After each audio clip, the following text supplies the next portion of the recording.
Posey Gloves here, and this is another video in the Harmor from the Ground Up tutorial series. Today we're going to be looking at the Pluck knob and its additional function for the blur. So the Pluck is a pretty basic, it's just a filter essentially. So if we were to play some notes, and I have my filter on. Okay, so we have some notes going, and what does the Pluck do? Well, as you turn the Pluck down, it will apply a low pass filter. And what it does is it attenuates higher frequencies before it attenuates lower frequencies. So you can see the lower ones definitely last a lot longer. This happens naturally. And now you might be saying to yourself, well, I can make a filter like that pretty easily with just a spectrum volume envelope or, whatever you want to use. But there is some cool options. So the Pluck can be linked to the blur. And if you remember from the blur video, it's more obvious when you use... So really quick recap of the blur. So let's turn this off. So there's our stuff. And as we do a filter movement, it happens immediately. But if we turn our release time up, it will take longer for the partials to fade out after our filter movement is already passed. So let's turn it up a lot. As you can see, that's quite a bit. So let's go down. That's a good amount of time. So we can instead replace this control with the Pluck control. As you see, the Pluck's all the way on, so it goes all the way. But if we go down, it's pretty accurate.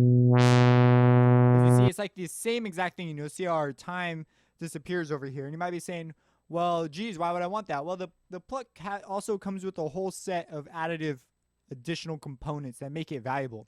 So if you turn the blur off, let's really quick explore this. So first you could go to Edit Articulator just by right-clicking, and you get taken to a time envelope for turning the Pluck on and off.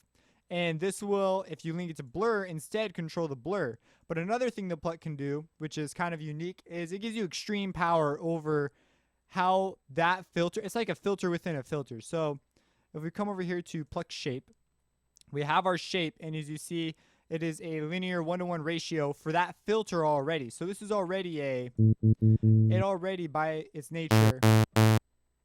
Let me turn this down. There we go.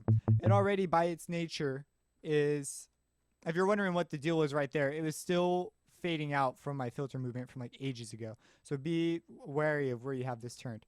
But as you can see, it's a low pass filter, and it's cutting the higher ones first and coming down. This happens naturally in instruments, but this allows you to control that filter in specific ranges. So you could say, no, I want this range to last longer and this one to last a little. I want my low end, and we've talked about envelopes previously in this series. I want my low end to last not as long as this mid range. And you get these really interesting shapes, but it still applies that filter. So it's kind of an unusual deal, a very special filter. You could even do stuff like this. So you could apply your harmonic fades using the blur function. So you could achieve very specific timbres when you're when you're making your sounds. You could have a particular overtone structure that you want. You could make that happen. Or just something just straight up interesting, which is most of the time it's going to happen. And you could even, if we change our filter shapes, it gets even like crazier. We come across these holes as we move our phaser. And as we move, let's do a leaky low pass. Not as strong. Let's do a band stop.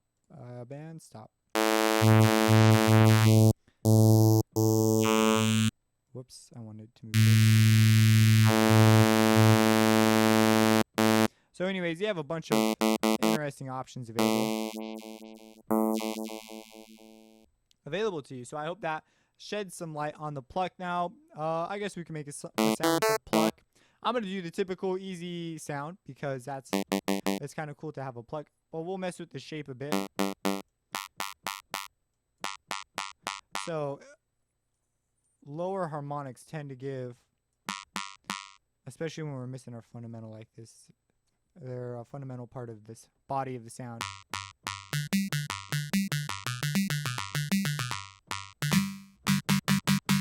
All right, cool. And your ear is actually pretty incredible. Even if you are missing a harmonic, it may still be able to, your brain may still be able to figure out what note it's supposed to be based on the series. If it follows a series, it's kind of insane. So I'm going to just turn on the reverb, and this is going to be our sound. And turn on our arpeggiator.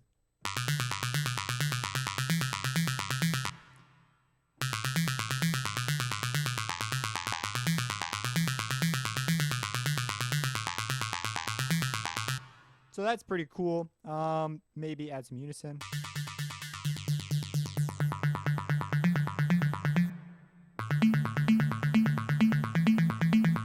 Let's mess with the shape some more.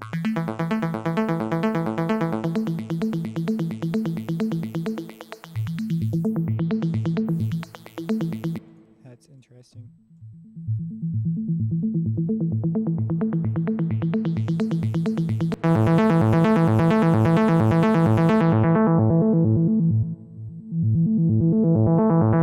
So kind of cool also, as you see when we link it to time, it gives only specific sounds. This is a cool thing I hadn't thought of.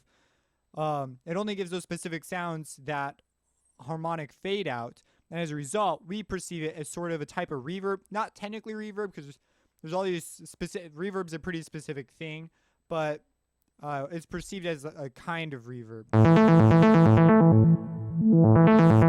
So that's kind of cool. You could add formancy type reverb and preverb to your sound, linking it to the pluck on only specific harmonics using your shape. So that could also be a very unique thing that could maybe even clean up your mix quite a bit. That's a lot of power over how you want to mix things as well, just as a mixing tool. So if you have any questions, drop them in the comments. Subscribe because you're a blessed individual, and have a blessed day.